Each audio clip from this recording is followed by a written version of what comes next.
Hi, everyone. My name is RichaJoshi. My work sits at the intersection of identity, empowerment, and social change through my own initiatives like Dual Nation, Unmuting You, and the advocacy work that I do through the not-for-profit I chair called Reach Her Inc. I help people, especially women from diverse and dual heritage backgrounds, to find their voice and use it for good, whatever it may be, whether it's coaching, advocacy, or creative community building. I create those spaces where stories are unmuted, confidence is reclaimed, and purpose driven action becomes a reality.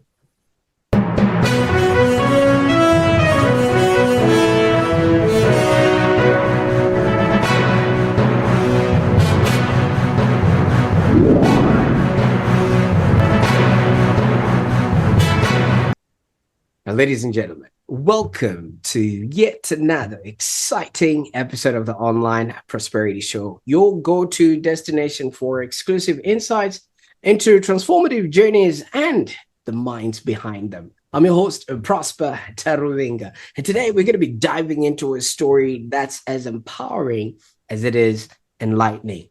Now, Richa, how are you doing today? I'm doing fantastically. Thank you for having me here. It is so exciting to be able to share a part of whatever I do and what I don't do. And hopefully it inspires someone else to step up as well. Absolutely. The pleasure is all mine. I've been checking you out and all the stuff that you're doing. I mean, your life story and your experience is so rich.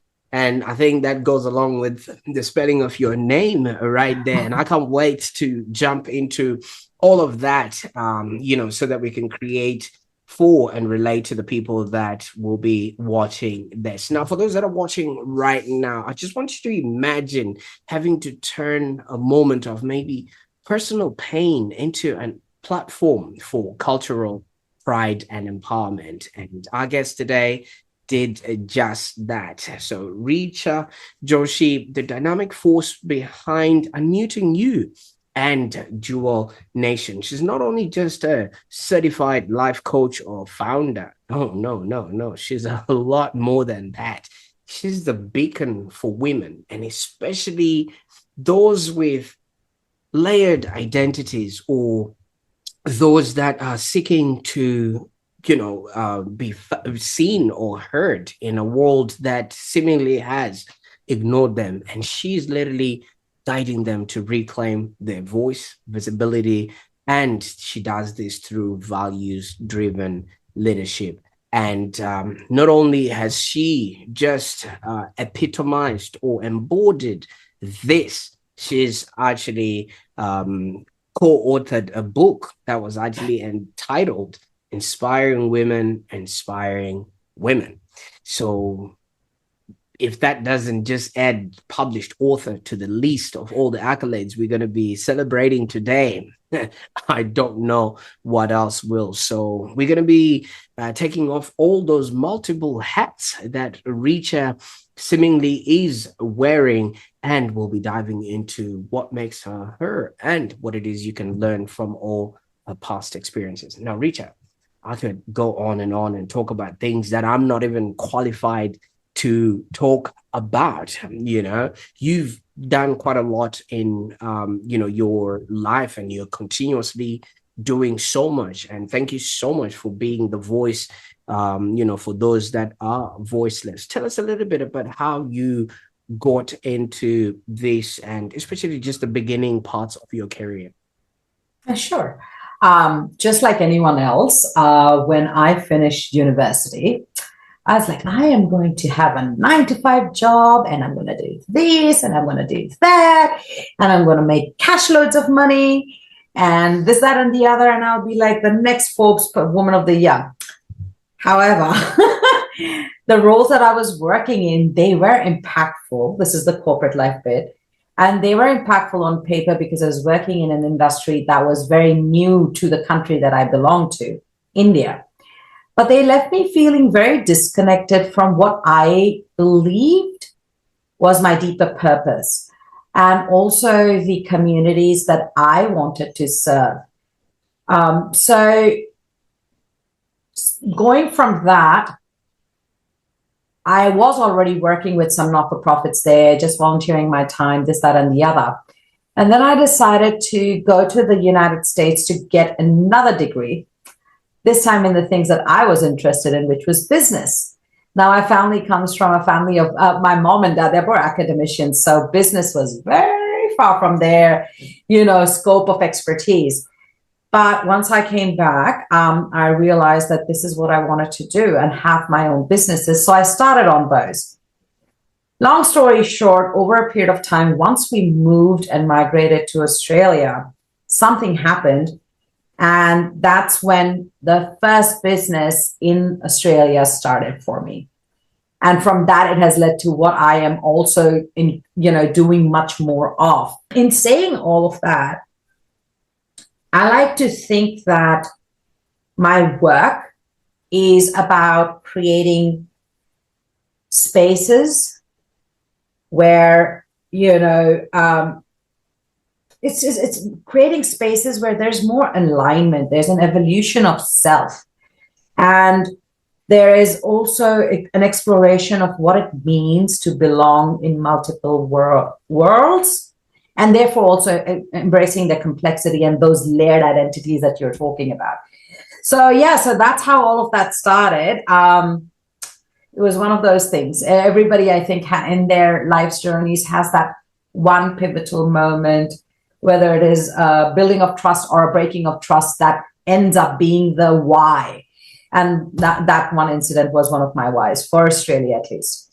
Absolutely. And thank you so much for taking us through that journey. And what I really like about all of this is the self-awareness that seems to be the catalyst of all of these things. The first thing that you mentioned is some of the roles that you were doing were impactful on paper, but not impactful in the greater scheme of things. Could you maybe just give us an example of what some of these roles would have been? Because it does seem like that's where so many people start off from. Yes, well, we have to pay bills, right? So, or pay off the loans or whatever it may be. So we do end up there. Unless you come from a business background and you have a set business, usually a lot of people go into corporate roles. So for me, I started my formal corporate role jobs in banks. And at that time in India, credit cards were becoming a thing.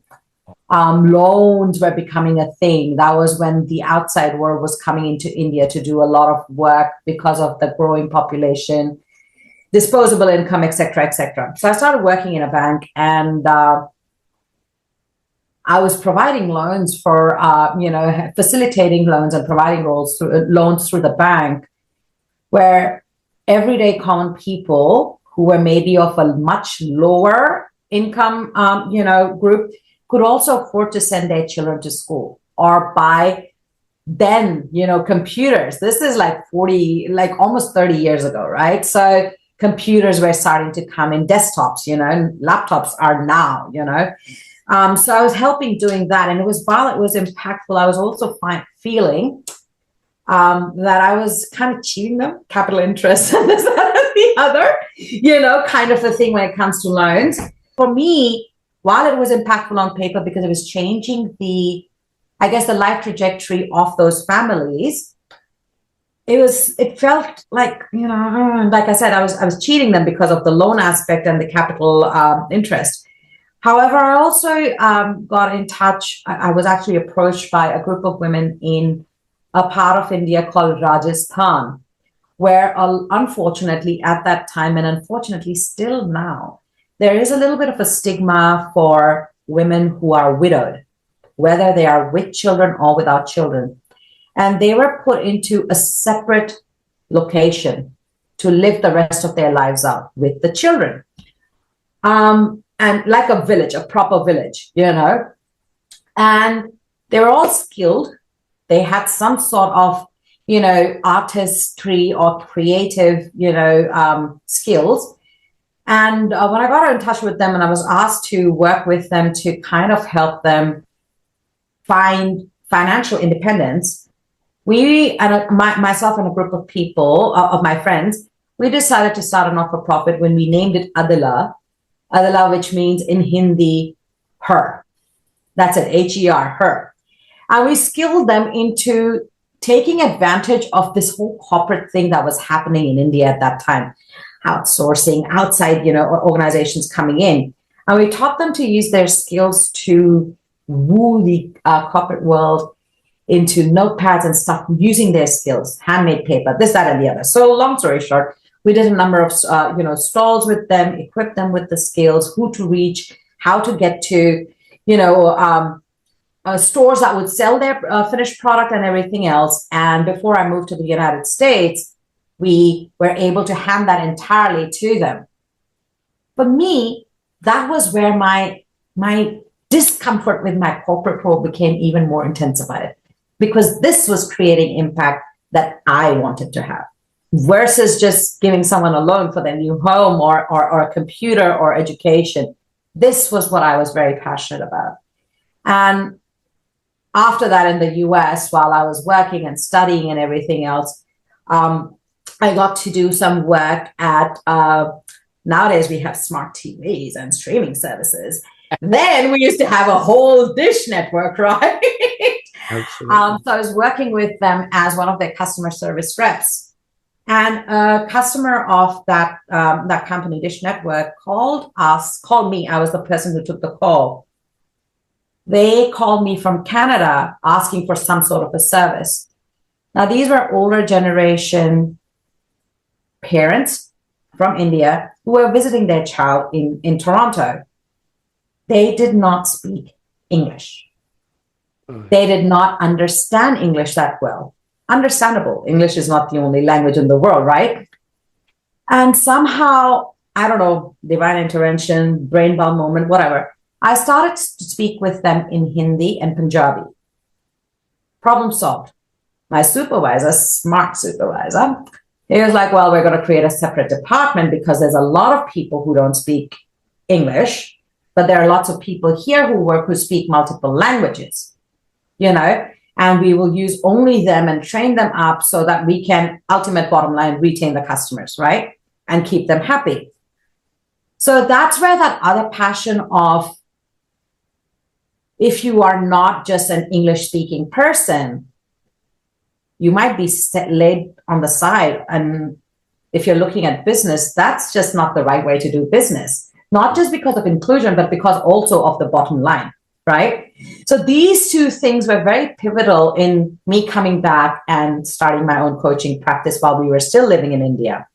I did a lot of that and started working with corporates again, hiring myself out, work with business schools, work with, all these companies that were, again, calling India the hub for customer service, for, human resources, whatever services they wanted. Then again, I was feeling, a little bit of a discomfort because I was being told you have to meet KPIs and only bottom line. And they were ticking boxes about how much training and development funding they had, kind of a thing or thing. So that was getting me uncomfortable. So I branched out and I said, I'm going to do only soft skills. It was known as soft skills then. It's still called soft skills, but we put so many different labels on new names and stuff like that, right? So I started working with companies that were actually interested in training up their employees to be their best selves by learning these skills and yet not letting go of their Indianness, right? Mm-hmm. Their way of thinking, their way of working. It's different everywhere, right? The cultural differences of working. And that's how that worked. And then we moved to Australia and then something else happened. Absolutely. And thank you so much. I don't know if there's anything about what you have been doing. It's just also the magnificent storytelling, because you really took us on a journey from the time you obviously would have been behind the bank and coming across these marginalized women who you later on helped and saw a need that was not being served within that particular instance. And thank you so much for obviously just highlighting all of those aspects as you went along your journey. Now, in the interest of obviously looking at how all of this came together, you did sort of say in passing, being the good storyteller that you are, that your parents were academics, and obviously business was not something that they would have looked upon. I just wanted to hear what the conversation was like when you decided you were going to be leaving this whole banking side of things, and what was the Oh, conversation at dinner Prosper. table? Oh, Prosper. You can very well relate to this too, I'm sure, unless you're also from a non-business, you're from a business background. You studied so much. You were like top this thing, da da da da. Should be a doctor, should be this thing. Why are you going into business? Who does business? Business is only for X people. We don't, blah, blah, the usual, right? However, having said that, I had seen my mom branch out and start her own events management company. She was the first woman in India to do this. And while I was still, in the bank, she was doing all of that. And that was more exciting to me than becoming a doctor. That was just more exciting to me. So I did see her doing that. And this was around a time when, obviously, as I said, my parents are academics. She also didn't know. And so she was trialing, learning, doing all the things and everything else. And this was also around a time where women in India were mostly doing the teaching or the nursing jobs, right? If they went out. And or obviously being a stay-at-home parent, which is also very important. It's about choice, is what I'm trying to say. And so when I went to the United States, I did get a degree in business administration and stuff like that. So the conversation initially was like, my dad was like telling my mom, it is because of you, babe, if you hadn't gone into business. They're very supportive, trust me. But at that time, it was like, huh? What are you saying?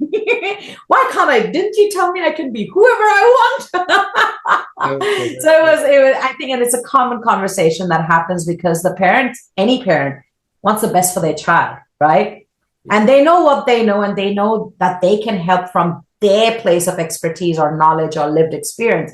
And that's where my parents were coming from.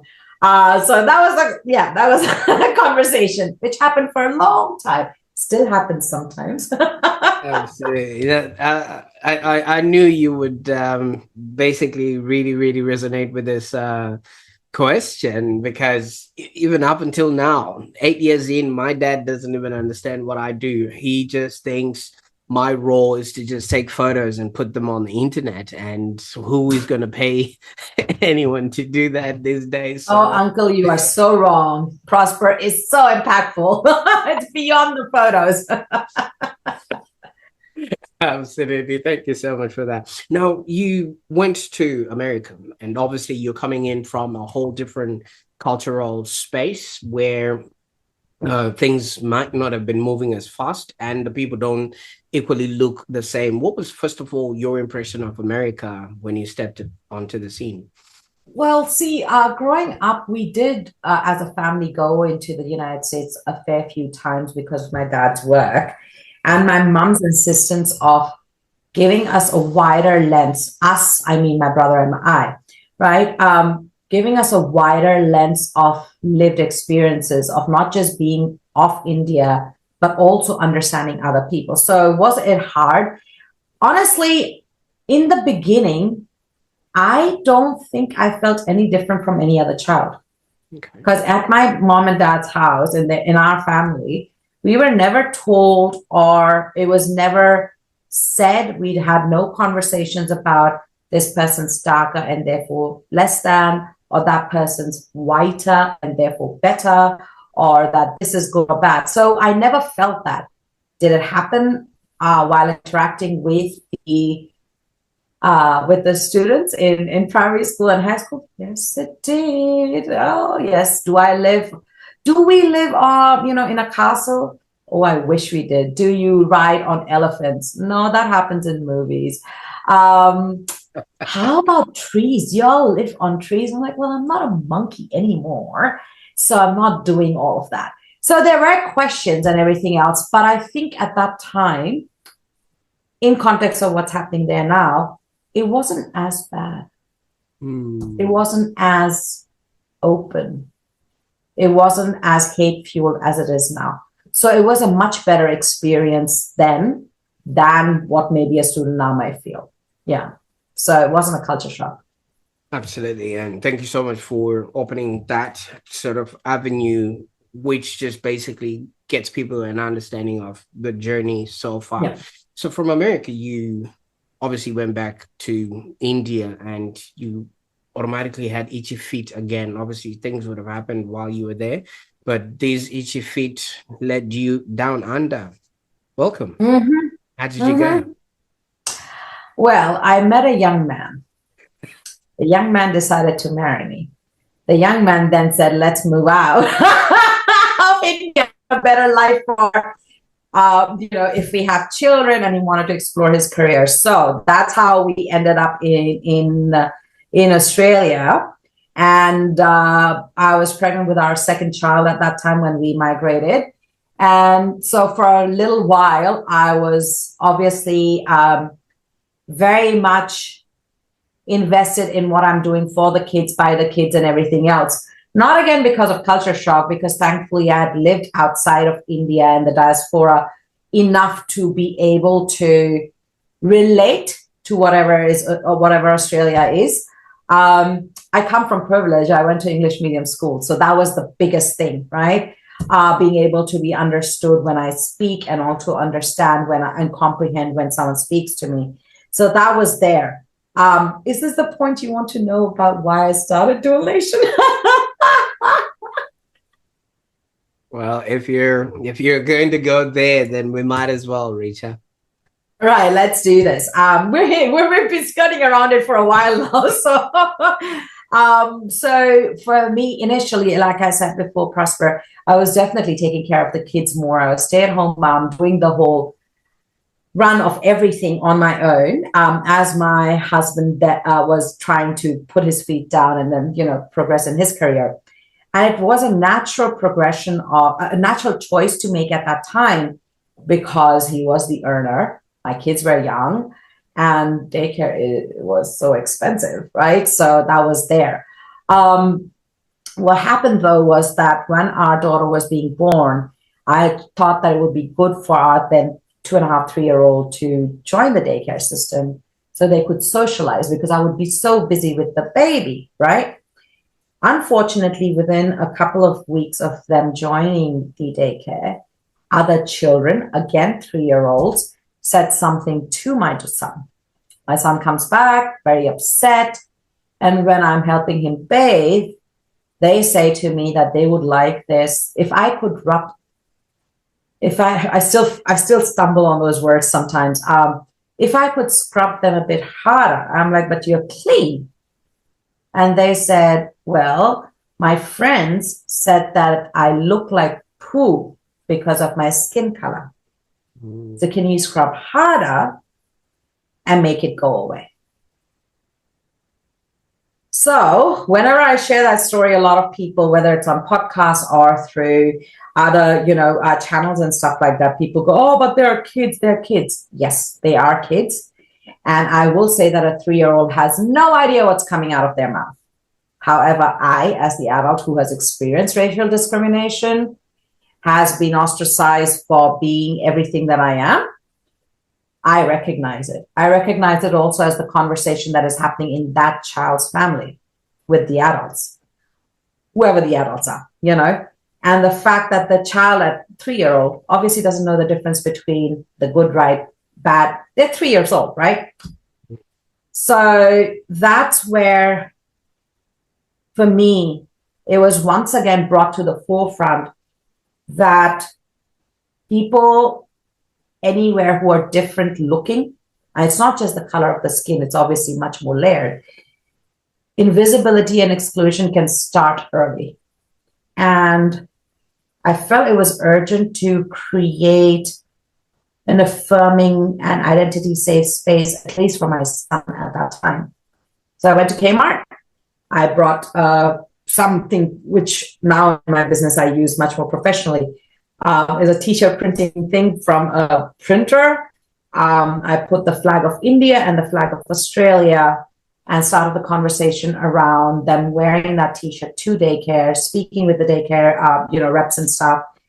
and teaching them about India and their belongings and, where they belong from and this, that, and the other.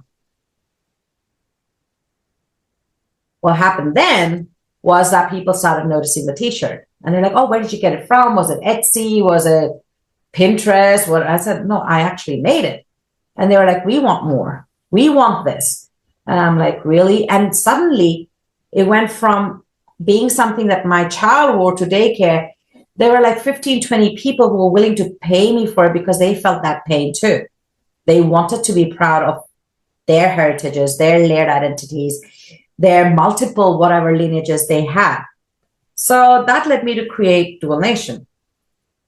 So that's where it came from, pain and from pride, and celebrate the identities and the cultural belonging. So that's where Dual Nation started. And what followed Prosper is my coaching business, which we were discussing before. I'm muting you, and it's rooted in coaching and consultancy work along with advocacy and so on and so forth. So that's who I am now. I like that. But let's just maybe obviously commend you, first of all, as being a mother who recognizes the pain that the child was going through, because first of all, child is innocent and there's no reason for them to experience any of that sort of dehumanizing talk, whether it's kids or adults per se. No person should go through that. Yes. As a mother or as a father, like a person like myself, if a conversation like that happens, what do you encourage people to do? Burn the world? No, sorry, don't. Don't burn the world. We need some matches.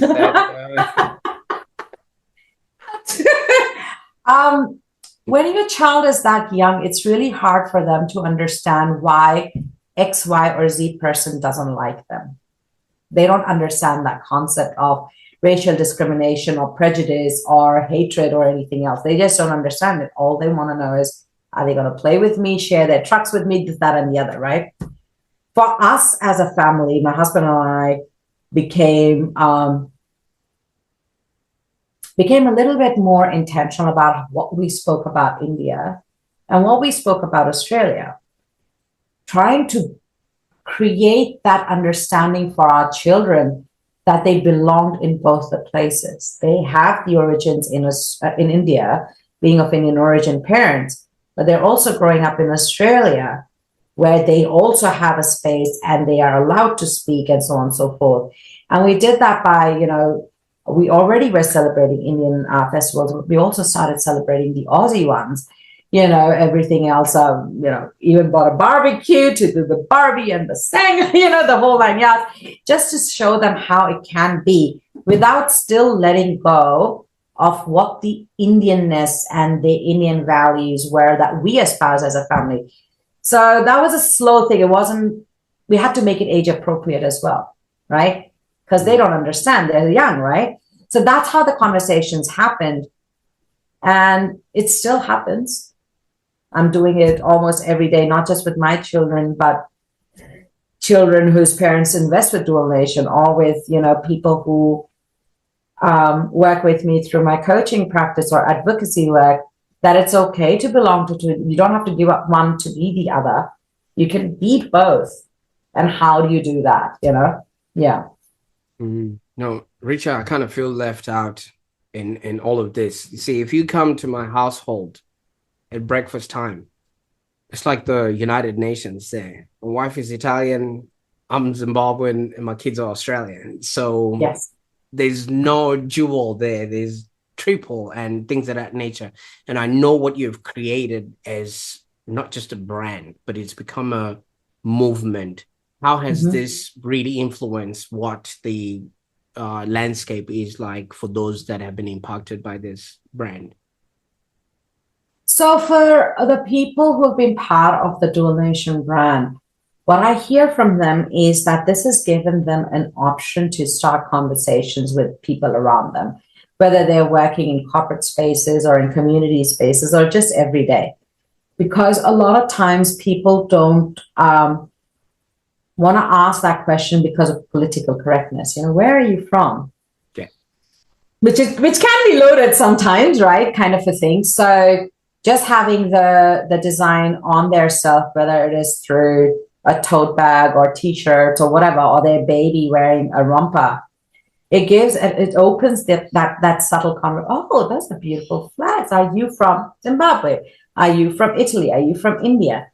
And if done respectfully, that opens up an option for the person who's invested with dual nation to actually talk about where they're from, right?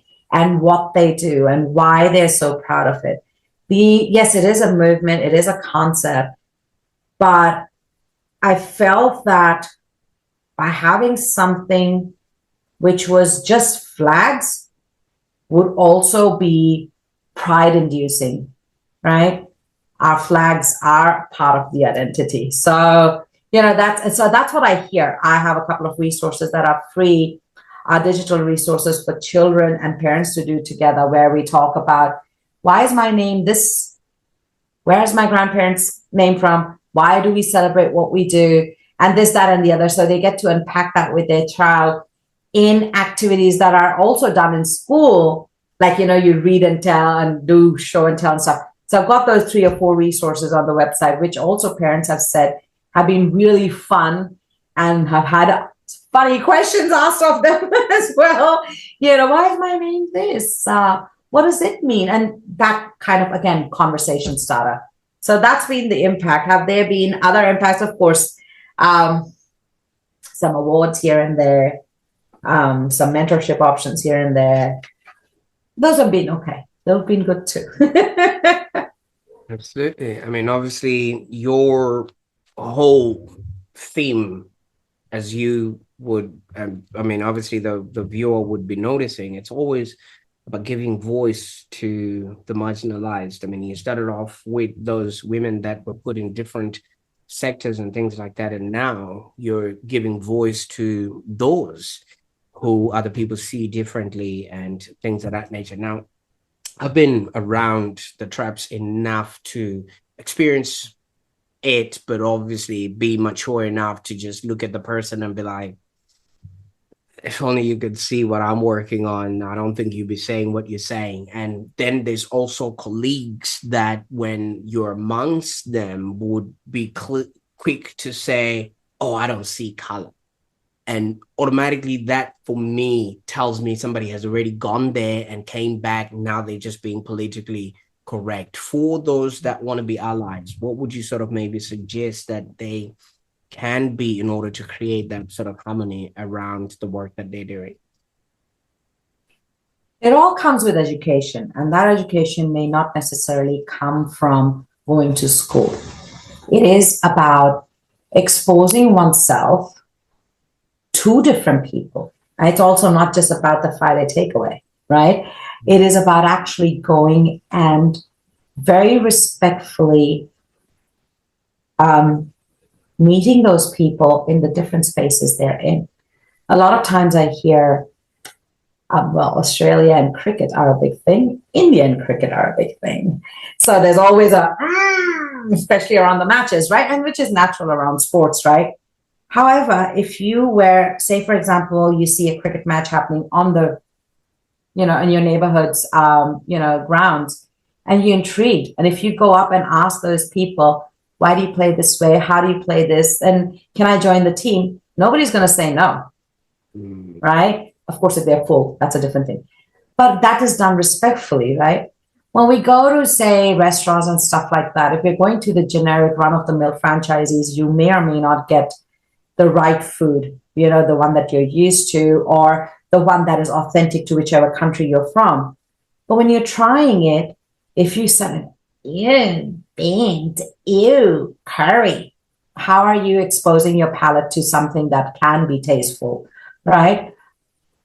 Being able to educate yourself about other people and their cultures also implies, on the other side, for us as people who have those different cultures from the majority, of inviting people into our cultures as well, right? So if we have a celebration, for us, for the last 11 years, we've been hosting Diwali at our home. and we bring in people, whoever are our friends, whether they're Indian or not. And one of the questions is, do we bring anything? Do we do this? Is it okay to not wear shoes? They don't know. And when they ask those questions, at least they're being curious, right? So that's the other aspect, curious, respectful. When they ask that, we are inviting them to our cultures to experience the culture as we know it. And they leave richer for it, while we also go into other cultures and people's festivals to learn about that. So that is where the education comes from. If we go into a space that is going to be, say, multicultural, for lack of any other example, a multicultural festival, and we're going there just to gawk at people, that's a different sort of education. I'm going to be very, very non-political about this one, right? But if you're going there to experience culture, you're taking your children, see, we can party. Oh, let's try and do this dance. Let's copy it respectfully. You're not making mocking of it, right? That is also education. And I for me think that if people are in the fields of work that you and I do, if people are interested in knowing more about another person's culture, which is not their own, a language or whatever, it is about education, curiosity, and respectful curiosity go a long way in creating understanding.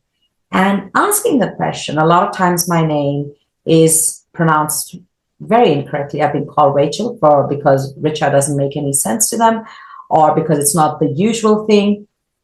For us as people who have non-English sounding names, it is good to also understand there are certain words and sound clusters that don't exist in the English language. Vice versa is also true. So for us also, it has to happen both ways, right? We need to be understanding and respectful and curious. They need to be. And I think that's what creates a much better education, much more cohesive, much more vibrant and lack of harmony. Not lack of a better word, but harmony in communities. So that's what I think. Curiosity, respect, education. Absolutely, I like that. And I wouldn't have asked for, first of all, a better guest, and second of all, a better advocate and a representative, because just your storytelling skills are really putting a lot of things in perspective. And so many people have things that have probably happened to them, or have experienced or heard certain things, and may not have that articulate way of maybe sharing that, and it now becomes internalized, which then obviously would explode one day in something that can no longer be taken back, or maybe it's words that you cannot take back. Now, how has sharing your own personal story impacted others, and what sort of advice do you give to those that are hesitant to share theirs? I feel that each and every one of us, irrespective of wherever we call home, whatever our identities, our lived experiences are, we all have stories. We all have experiences. And 8.3 plus billion people, there will be some commonalities, right? If we are brave enough as leaders in the spaces that we're in, you and me, Prosper, and those who are listening, if we don't speak, the voiceless don't know that their experiences are A, valid, and B, that there is a way. Someone else has experienced it and it's okay, and I can, then move forward. Because in not sharing the stories, in not sharing those experiences, those people who may not be brave enough, whatever reasons, or don't know how to articulate it, like you said, Prosper, before, they feel voiceless, they feel unheard, they feel unseen, and therefore they feel insignificant.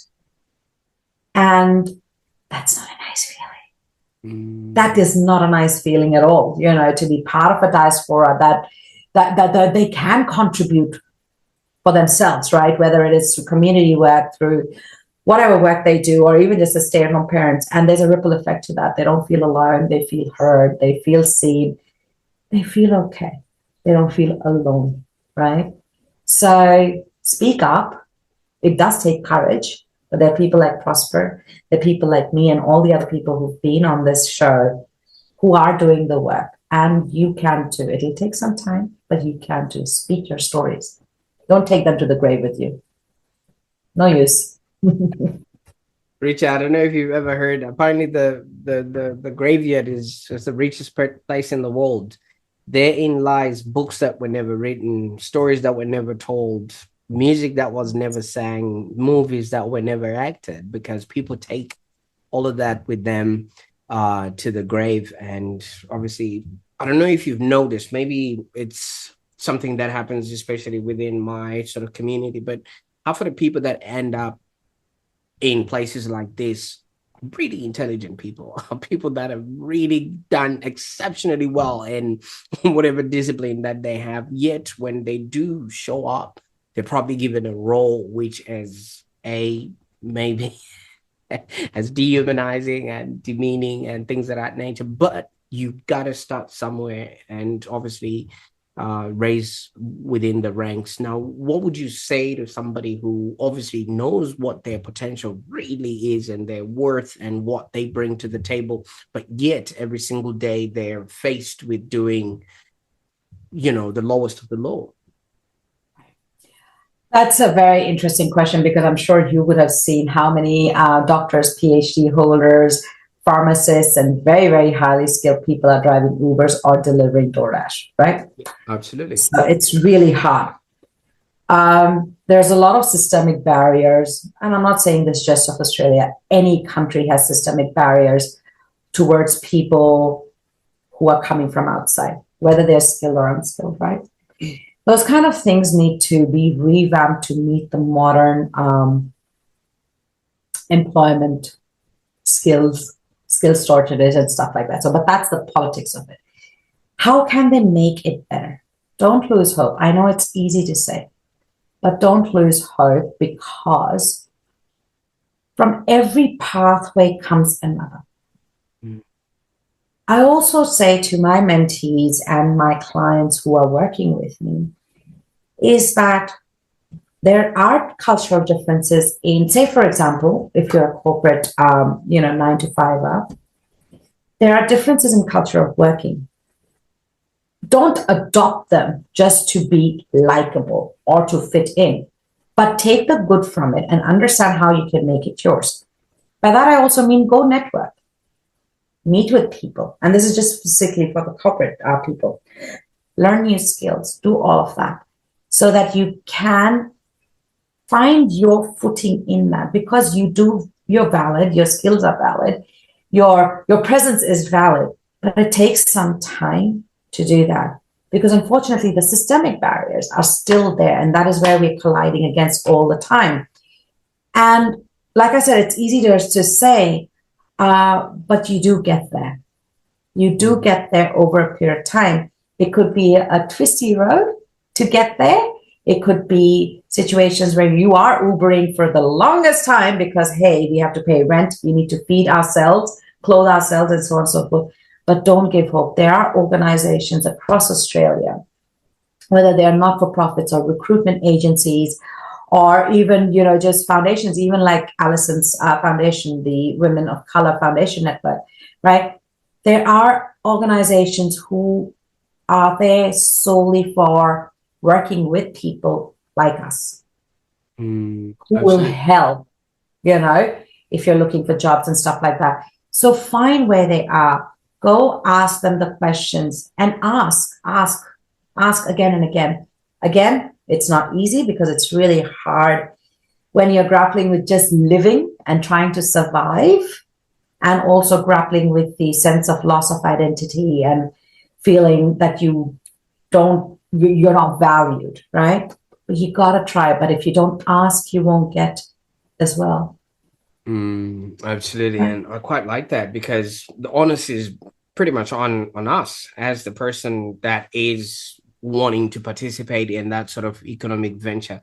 Now, would this be how you approach unmuting you in a way? Because this kind of feels like somebody has all this expertise and voices inside of them. It doesn't necessarily have to be business or professionally, but we all are a soul and a person within. And coming to a place like this, there's that unspoken, and then you obviously come in and you help them unmute that. Now you're obviously helping women reclaim their narratives and everything else that makes them be, do, and have that essence inside of them. First of all, what is unmuting you, and what sort of are the common challenges that you see that you're addressing with this coaching Coming practice? to my favorite stuff. Yes, yes. So I think I have unmuted you, right? You have. So for me, unmuting you was another, kind of expansion of what I was doing with Dual Nation. And I still do with Dual Nation. It was to create more situations where more people of color, and I go with women because I can understand the woman's experience better, to support these women in reclaiming their voice. A lot of our cultures, and again, I preface whatever I'm going to say next by saying our cultures are not bad just because they're not white dominant or English dominant or even religion, Christianity dominated. Our cultures are good. These cultures are great as well. But sometimes there's a collision because of the values that change, the priorities that change. And in that can cause that confusion, that feeling of isolation, dispossession, displacement, and so on and so forth. With me, unmuting you isn't just personal. It's about creating more leaders in whatever work we're doing, whether leaders within the family, whether in the community, in playgroup, in corporate spaces and stuff, to actually be able to open up and voice what we feel and all of those things that we are feeling within us. With unmuting you, I work with people to uncover what their true values are and find alignment to do the things that they feel comfortable doing, not what Richa is telling them to do, but what they feel comfortable in doing in, furthering that voice of theirs. Say, for example, one of my clients, gentleman, gets married, wife, this, that, and the other. Both their families start talking about, you're married, time to have a baby. Both these individuals are not ready for that. They want to have a career. They want to have financial independence. But the pressure is so much. They don't want to go no contact with their families either. You see what I'm saying? So how do you work that? And how do you have that simple conversation, which is, while simple, but still complex, right? Especially considering they come from cultures where it is more collectivist in nature rather than individualistic, right? I can see you going, oh yeah, I know what you're talking about, Richa. Well, So we have we already went there when I asked you what was the conversation at dinner when you said you're leaving your bank job. So I knew we were going to build up to that. Right. Yeah. So that is the coaching sessions were there to uncover why. I get to play devil's advocate and say, but you are married. It's time to have a child, blah, blah, blah. And why are you rallying against it? And when we understand why they are doing what they're doing or what they're not doing, it uncovers values and whatever else, we attach to those values. And once that becomes clear, then the conversation is easier. Are they happy? Do they not have children? They still don't have children. 3 years down, are they thriving in their careers to their levels of success? They are. And their families are still talking with them. That's a win-win, right? And the families are not saying, oh, 3 years down the marriage is still engaging, what will people say? Nothing of the sort. Everything is really, really done. So that's just an example of how unmuting works. Unmuting you works.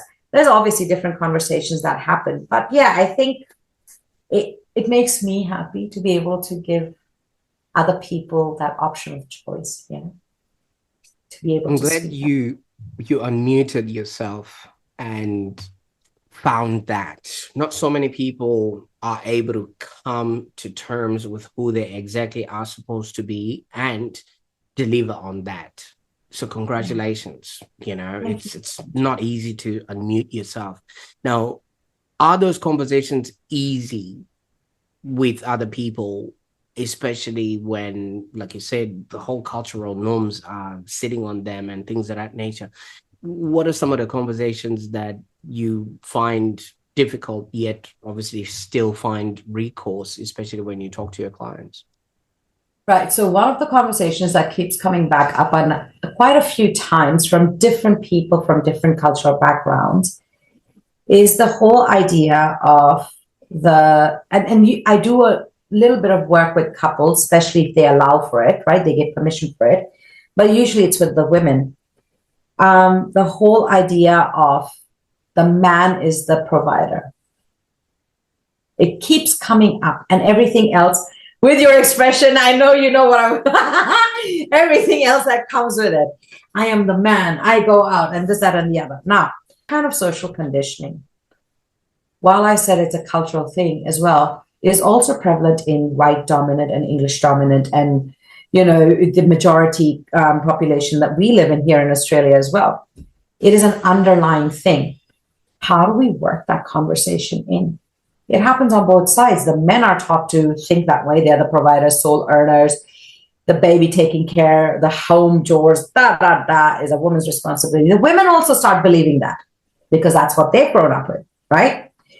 How do you break that conversation? That's one of those things that keeps coming up where the women are confused as to, okay, so I'll unmute my voice and I'll speak with them, but they're going to get angry, but they're going to do that and this, that, and the other. And one of the questions I asked at that first instance is, have you had that conversation even once?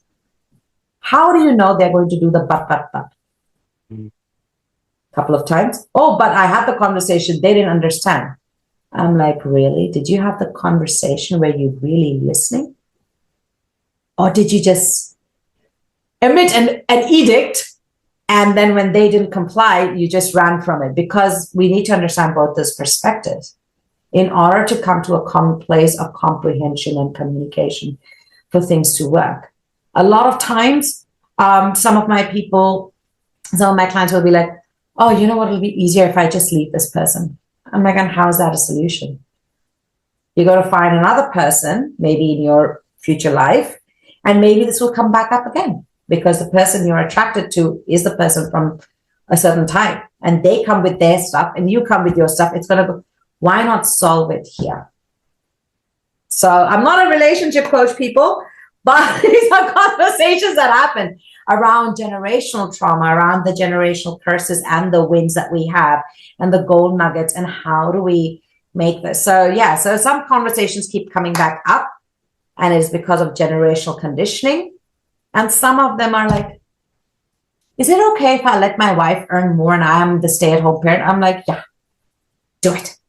Be the stay-at-home parent. You're a male. There's nothing feminine about taking care of children. They birth them and that's about it. You know what I'm saying?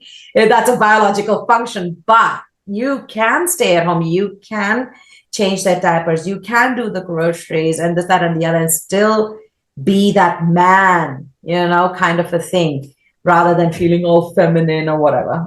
So yeah, so there's loads of conversations, Prosper, that happened there. I know, and I'm glad we unmuted you on that aspect because I can see the passion in you talking about this. But obviously, to whom much is given, much is required. Okay, as a leader yourself, or as a mother, a coach, an advocate, how do you then manage to balance these roles without maybe losing yourself in the process? Because it does seem like it takes so much of your energy, resources, and everything else that comes along with it, and yet you still also come back home to your own home, which you want the Cliff's Notes and the nice hallmarky stuff, or do you want the stuff that doesn't get us cancelled, all right? The stuff that doesn't. Oh, damn it! I turned 47 this year, and I've been married for about 17. And I've known my now husband since 1997, 98, right? We were friends first. And I preface this for a reason, right? We were friends first, and then we became, girlfriend, boyfriend, and now husband, wife, and now parents. I preface this is because I have changed my requirements and my My values haven't changed, the priorities have changed. Same thing has happened for my husband, right? But since the beginning, we made this unspoken promise that we would be honest with each other, right? And we would tell each other of our desires, our ideas, and this, that, and the other.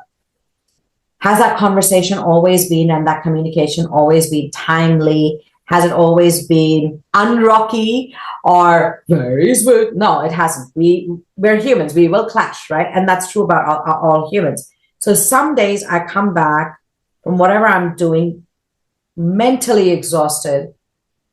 I'm not interested in even interacting with any other human because I've had a huge workshop, 3-4 hour thing. I'm all drained out and this, that, and the other. I'm just not feeling it. That's when my husband, taps in. So we have that system going. Now, why I said what I said before is when you know your person, whoever it is that you're sharing your life or your children with, if the communication is constant, if we can leave our egos behind sometimes, right? But if the communication is constant and is of comprehension, then things are a little bit smoother. And that has been my cornerstone for everything. And this is not I love my husband and he's the best thing. He is. But you know what I'm saying? It works together. If you're on your own, those people who are listening to me and Prosper talk, if you're on your own and you don't know how, you don't have support system, single parent, or you're just single, you don't have a partner in life at this point of time, and you don't need one, all the time, it does become hard. But if you know what your values are, then it becomes easy to use that as a springboard, to do the things what you want to do. And you got to be really honest with yourself. Let's not sugarcoat it by saying other things or avoiding looking and talking about the real problem, right? So whether you're single, whether you're with someone, whether you're living with your parents, whatever it may be honest with yourself, communicate openly with transparency and trust, and keep doing that. Because if you don't have constant communication, it becomes she said this, but he wants this, and I have to do it, and all of that. And then it's a clash, it's a conflict. Absolutely. And you actually unmute the things that were not supposed to be said in those particular conversations. Now, for those that are watching right now, I want you to go in the comments below and answer this to yourself or, the community that we're building here. Have you ever felt the need to unmute yourself, especially in the relationship that you have right now? It could be a relationship with a loved one, or it could be a relationship with your kids or with your parents or your community. Have you ever felt stifled that you really needed to unmute yourself somehow? Please share it in the comments and share your experiences in the comments below. I think Richa will be going through and maybe seeing how she can be of help, especially with the journey that you're on. Now, Richa, we're inviting people into your world. And obviously, some people would be looking at, would you be the right person to connect with and things of that nature? What would be the first thing that they can do to see if they are the right fit to work with you, especially with your programs at M.E.D.I.A? Okay. First things first, I am not on socials, meaning I don't have Instagram or a Facebook presence when it comes to my coaching practice. I do a lot of it on LinkedIn. So that's my place to play. And also, those of us who are in business will know my niche. That's where my audience is. I do a lot of advocacy work. I get a lot of people from there as well as clients. So if you're interested in knowing more about me, find me on LinkedIn, and Prosper has the details for that, and or explore what I do on my website, which is www.unmutingyou.com. There are a few free resources there that you can, help yourself to, and will help with different aspects that I coach my people on. So they can find that. Now, to answer the other aspect of your question, Why should you work with me? Let me preface that by asking my people who are listening now, why should I work with you? That's the first thing the coaches should and will do. In any kind of coaching relationship, both the parties need to feel aligned and be what we call in the coaching world the right fit. I may not be the right coach for any of you or the right person to lean on for advocacy because maybe I don't have the expertise, maybe it's not something that I know enough of, etc., etc.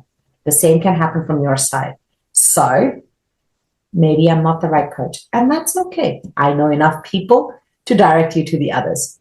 But like I said before, if you don't have respectful curiosity, you're not going to educate and you won't know. So yeah, follow my work. You never know. We could be next besties. Absolutely. I'll make sure that all those links are in the show notes below, Richa. And I can't thank you enough for the time that we spent on the call today. I mean, seriously, we could have just kept you on mute, but I don't think that's a quality that you are used to. No, it's taken a while, Prosper. As you would know, I mean, you shared something about your father as well, saying that they don't still understand. And uncle, it's okay.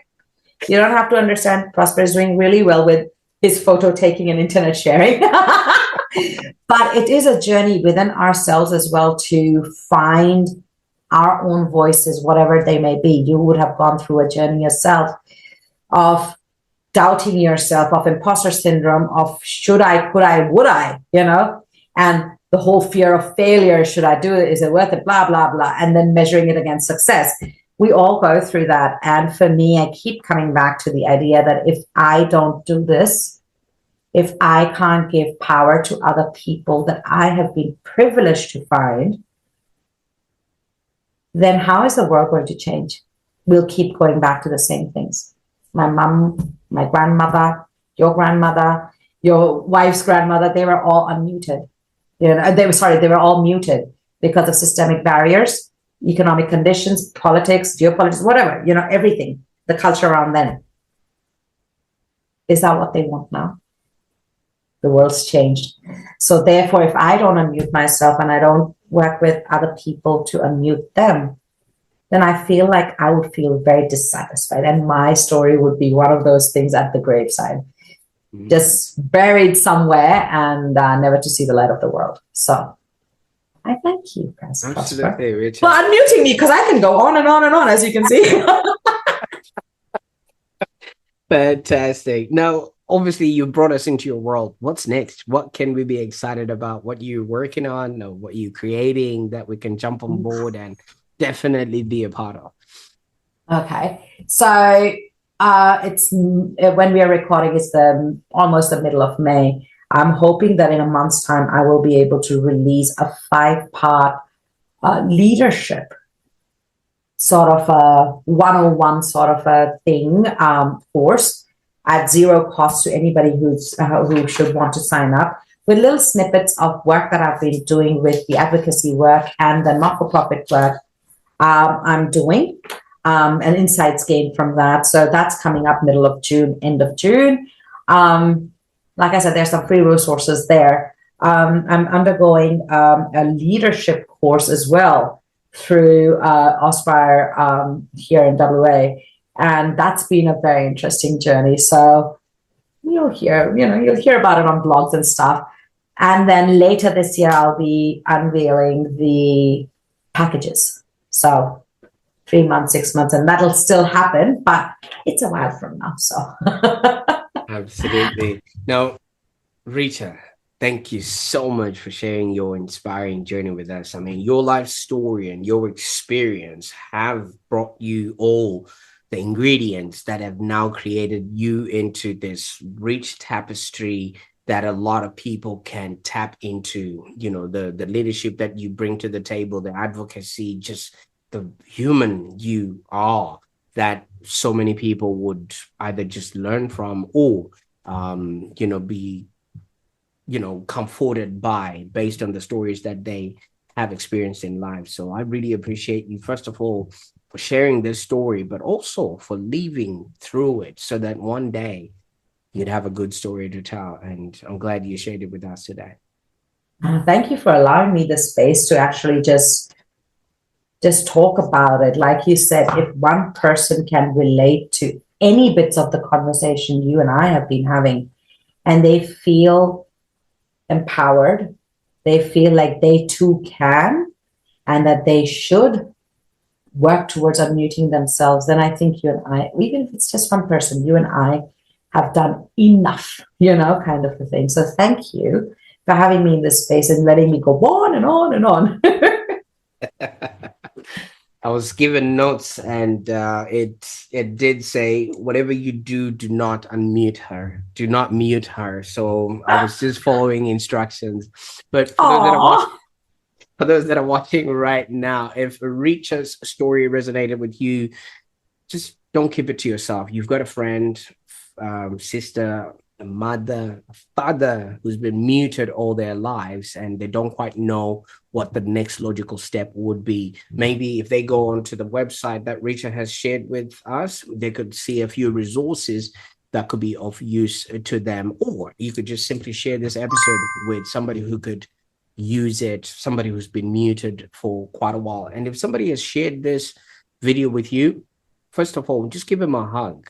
And while you're at it, subscribe for more insightful content and information like this, because so many of us are just wandering out there, not quite knowing what we should do next. And people like Richa are extending their loving hand, time, and space for you to actually unmute yourself. So all the links are in the show notes below.